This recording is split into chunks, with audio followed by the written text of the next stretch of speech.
Hi, fabulous fourth graders. Today we are going to practice paraphrasing nonfiction information. We know that when we paraphrase, we are taking someone else's words and information and using our own words to share that information.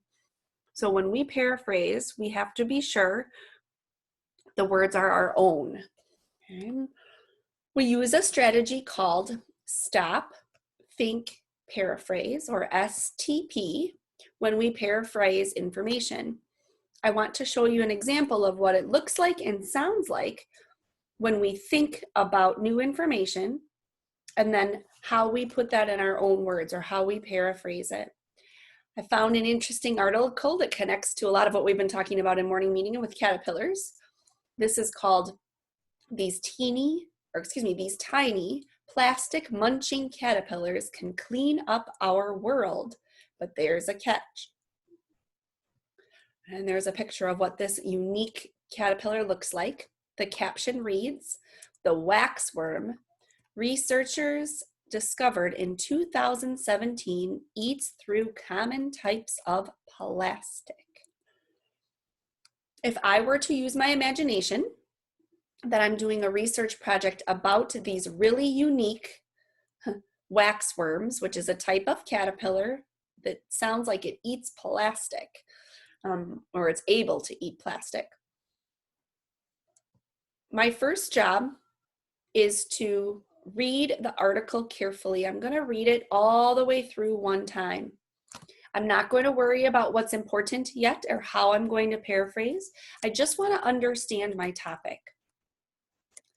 It says, "We have a huge problem with plastic waste. About 300 million tons of plastic are trashed every year. That's about the weight of 800 Empire State Buildings." That's a lot of plastic. Now, a tiny superhero may help with the problem.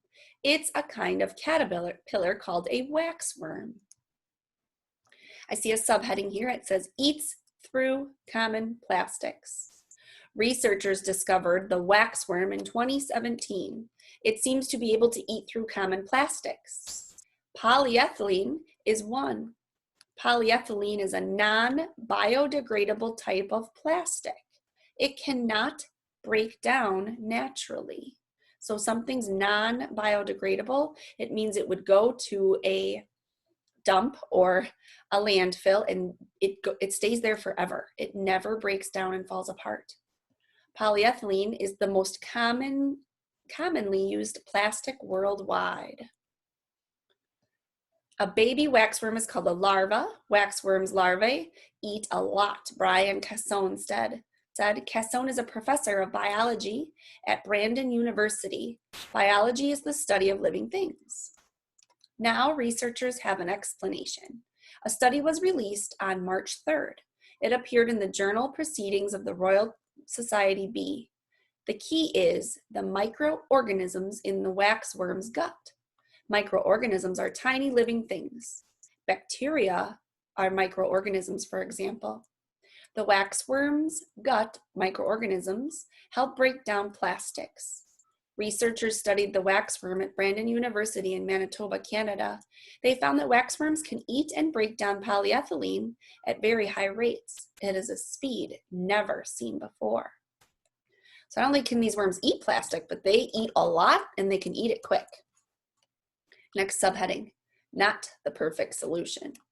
Still, waxworms are not the perfect solution. Wax larvae are pests for bees. They naturally feed off bees' honeycomb. The worms could hurt bee populations. In turn, they risk hurting populations of plants and crops. Plants need bees to help them grow. We still don't know how the worms break down plastic. We also don't know how eating the plastic affects the bug's health.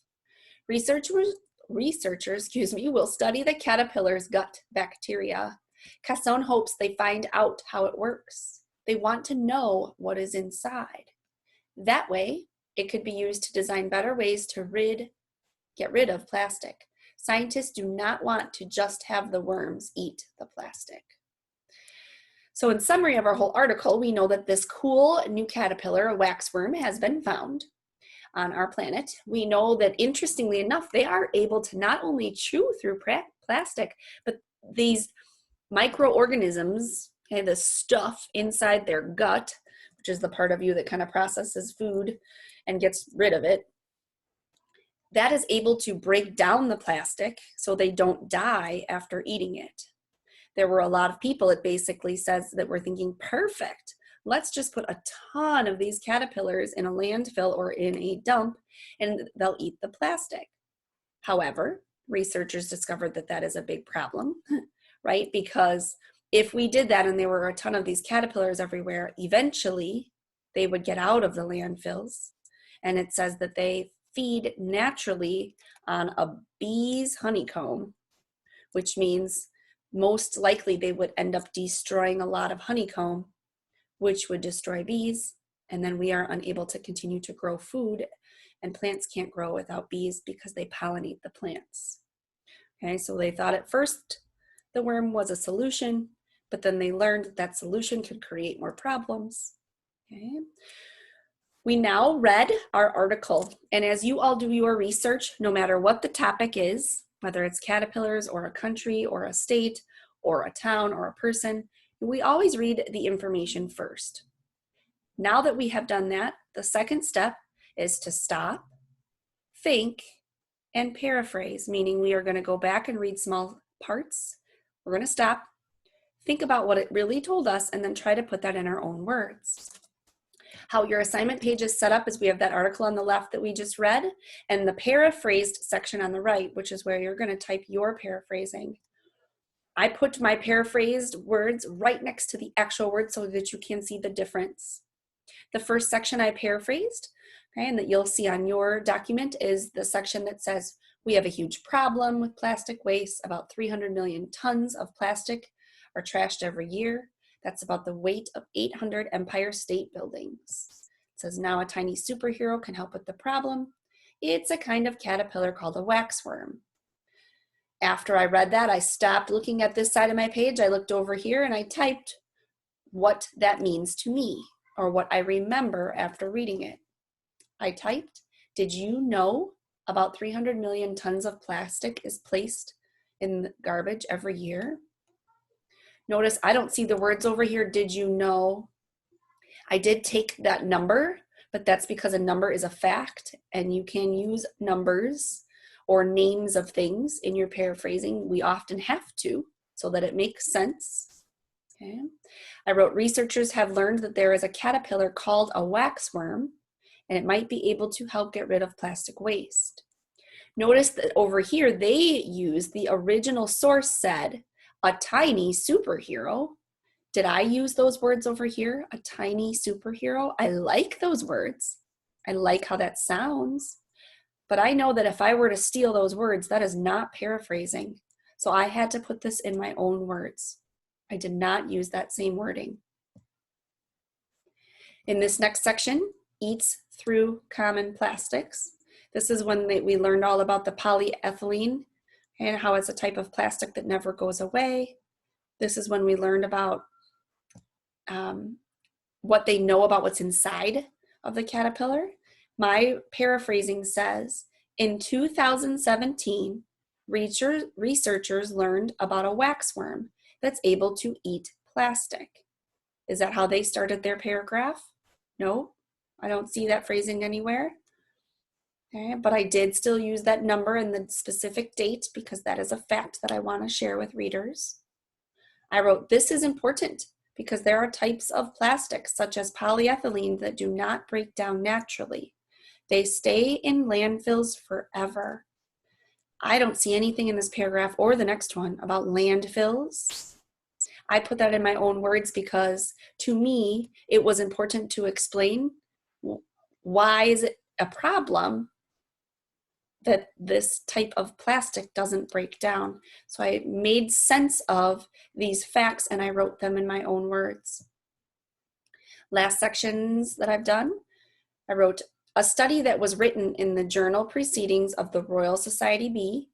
Now I did take those exact words from over here. However, oops, oh dear. However, I had to because I'm giving credit to where this information came from. That is not plagiarism. It's the name of a journal. Okay, you can do that as well. You can use a name or again a number or a fact from something. I said the proceedings of Royal Bee Society found that tiny living things called microorganisms live in a waxworm's body. And they can break down plastic after the worm has eaten plastic. Ooh, I need to edit. That sounds better. And can break down. Okay, those were my own words that talk about what's inside of the worm. Then I wrote, wax worms eat plastic and break down plastic inside of its body very quickly. They said can eat and break down polyethylene at very high rates. This phrasing, at very high rates, that is not how I speak. So I put that in my own words. I said just breaks it down very quickly. That brings us to your assignment. You've been great listeners. That's a lot of information all at once. Your job is to read this last section again. I've already read it to you at least once. You're going to read this section again. Stop, think, and paraphrase. So you'll read it, stop, take some time to think about it, ask yourself, what did I just read about? Then you're going to click underneath these directions inside the blue box. If you click there, it will bring your cursor and you will be able to paraphrase what you see here.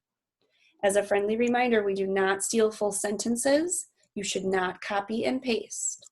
Okay, you're paraphrasing, meaning putting these 3 paragraphs, okay, the not the perfect solution section, you're putting that in your own words. Please email me if you have any questions. Thank you for being awesome listeners. Miss you all and send you love and hugs.